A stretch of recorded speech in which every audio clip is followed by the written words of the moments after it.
హిందూపురంలో మంత్రి పెద్దిరెడ్డి రామచంద్రారెడ్డి పర్యటన చేస్తున్నారు. గ్రామస్థాయిలో ఉన్న ఇబ్బందులను, సమస్యలను ఎన్నికలలోపు పూర్తి చేయగలిగేవి పూర్తి చేస్తామని హామీ ఇచ్చారు. 99.5% హామీలను అమలు చేశామని స్పష్టం చేశారు.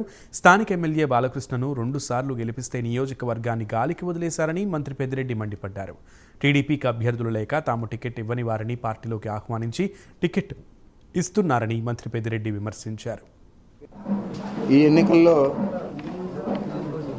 ఒక కొత్త ఒరవడిని తీసుకొచ్చేదానికి మా నాయకుడు ముఖ్యమంత్రి జగన్మోహన్ రెడ్డి గారు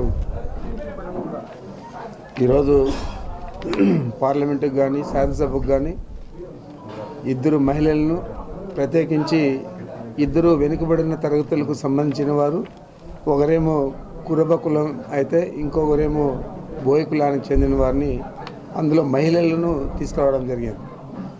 గతంలో ఎప్పుడు కూడా ఇక్కడ పార్లమెంటుకు కానీ శాసనసభకు కానీ మహిళా అభ్యర్థులను ఏ పార్టీ కూడా పోటీలో నిలపలేదు. మరి ఈరోజు ఏదైతే వైఎస్ఆర్ కాంగ్రెస్ పార్టీ జగన్మోహన్ రెడ్డి గారి ఆధ్వర్యంలో మహిళలకు పెద్దపీట వేస్తూ ఉందో, ఆ విధంగానే ఇక్కడ కూడా మహిళా అభ్యర్థులను బరిలోకి దించడం జరిగింది.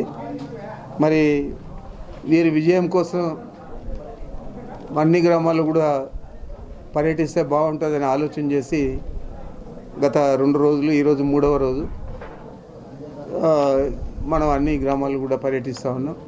అక్కడున్న ఇబ్బందులు కానీ, ఏదైనా కొరవడిన అభివృద్ధి కార్యక్రమాలు కానీ, ఇవన్నీ కూడా మా దృష్టికి అక్కడున్న ప్రజాప్రతినిధులు, ప్రజలు కూడా తీసుకొస్తూ ఉన్నారు. అవన్నీ కూడా అవకాశాన్ని బట్టి, ఏదంటే ఎన్నికల్లో